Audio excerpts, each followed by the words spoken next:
వాళ్ళకి వెంటనే మళ్ళీ అది లేకపోయి మొత్తం ఏమైందంటే ఆ గరుకు కొండలు అట్లా కనిపిస్తుంది, ఎక్కలేని పరిస్థితి. అప్పుడు దేవదూతలు వచ్చారు. చూస్తే వాళ్ళకి అవి దురాత్మలు నన్ను అంటున్నాయి. నేను ఎక్కిస్తా సులువుగా నడు అంటున్నాయి నన్ను. నా పక్కకే ఉంది, నేను ఎక్కిస్తా, ఏం ఇబ్బంది ఉండదంటే దేవుడు ఉన్నాడు కదా, అక్కడ దాకా ఆయన ఎందుకు పిలిచేది, నేను పక్కలకు ఎక్కిద్దాం కదా అని లూసిఫర్ అడిగితే వెలుగుతాం. ఉపవాసం ఉన్నా కదా, ఎక్కిస్తాను నేనన్నా, నువ్వేంది నన్ను ఎక్కించేది అంటే పరిశుద్ధాత్మ దేవుడు చెప్తున్నాడు, అది వెలుగుదూత లూసిఫర్. నువ్వు బిడ్డ అటు ఇటు చూడొద్దు, నన్నే చూడమన్నాడు దేవుడు. నాకు దేవుడే ఆధారం అని నేను ఇంత నీకు దెబ్బ తలగదు, నేను పట్టుకుంటా కదా, నీ తండ్రిని పట్టుకుంటా అని చెప్పినా కదంటే నువ్వు వాగ్దానం చేస్తే నువ్వు నెరవేర్చేదాన్ని కాదు కదా, నీ తలంపులను నాశనం చేసే గొప్ప దేవుడి మీద నేను ఆధారపడతా. దావీదు అయినాడు, ఎక్కలేనంత ఎత్తైన కొండకి ఎక్కించమన్నాడు కదా, దేని దానికి కాదంటే ప్రభువే చెప్తాడు, ప్రార్థన ద్వారా. ప్రార్థన చేసే ప్రతి సేవకుడు ఆ తాబోరు పర్వతం దానికన్నా శక్తివంతమైన అనగానే 2 దురాత్మలు పారిపోయి ప్రార్థన చేస్తాను, కామన పడిపోయింది. అది నిజంగా అనుభూతి వేరే. ప్రార్థన అస్సలు ఆకలి అనిపించింది నాకు, ఆ జ్యూస్ దాకా నాకు అప్పటి నుంచి పడదాకా ఆ జ్యూస్ తెచ్చి నాకు యాక్చువల్గా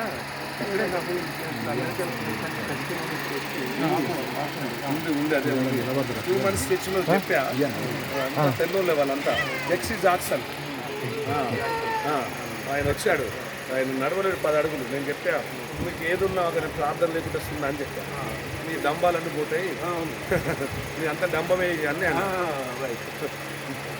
అంటే వాళ్ళు అనుకున్నారు కదా, డబ్బు అడుగుతారు అనుకున్నారు. అన్న ఈ డబ్బు నాకు పేపర్ గెట్ అవుట్ అని చెప్పాను. ఈ డబ్బు వద్దు అన్న, హ్యూమన్స్తో కూడా అస్సలే వద్దు, నాకేమి ఇవ్వద్దు, నేను తీసుకున్నందుకు రాలేదు, ఇచ్చేదానికి వచ్చాను. ఏమి దేవుని వాక్యం, ఇక్కడ ఉన్న రక్షణ పొందాలి. వీళ్ళంతా పైకే వెళ్ళకున్నారు కానీ హృదయం అంతా నల్లగుంది.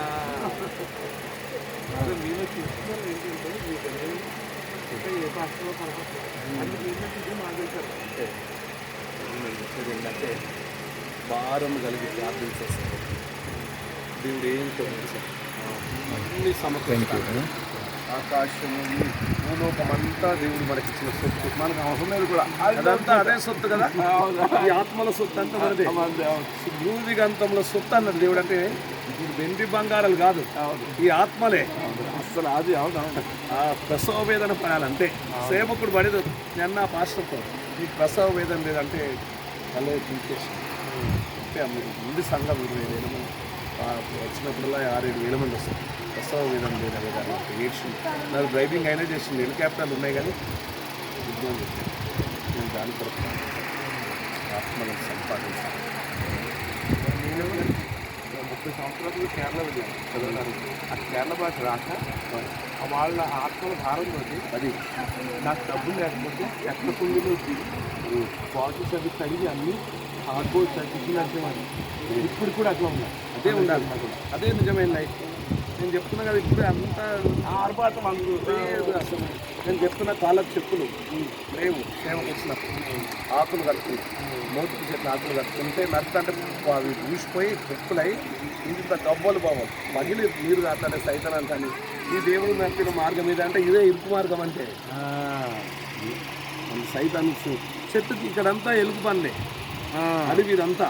దేవుడు ముమ్మడి ఇక్కడ ప్రార్థన చేసేది, ఈ చెట్టు మీద నిద్రపోయేది. అక్కడంతా వర్షం వచ్చి కింద ఎక్కడ ఒక చెద్దరే,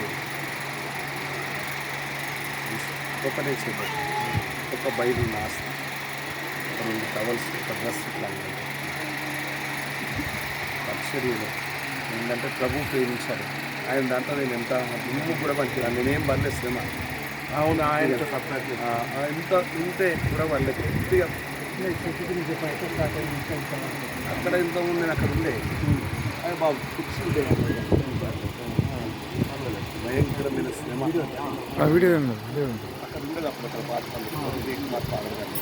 పాటలు నేను వచ్చాను. యువనస్తుల మధ్యలో స్టార్ట్ చేశాను.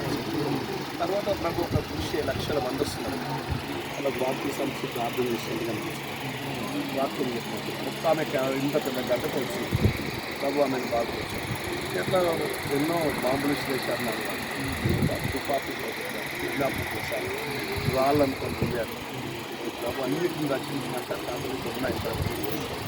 ప్రొటెస్ట్ ఆ బైబుల్ వాడు, మా బైబుల్ ముందు వేరు మాట గురించి బాగా చెప్తాను. మూడోది కొబ్బరికాయ చెప్తాను. నువ్వు ఆబ్జెక్షన్ చేసుకుంటూ మేమంతా వార్తపరం డబ్బు పంపిస్తే పోతాను. వారం జరిగినప్పుడు డిసెంబర్ 24 రోజు ఇక్కడ గ్రామం అని చెప్తాను. దేవునికి బాగా కోట్లాడినామని అని చెప్తాను. కోట్లాది కృతజ్ఞతలను బాగా చెప్పి వచ్చేస్తాను.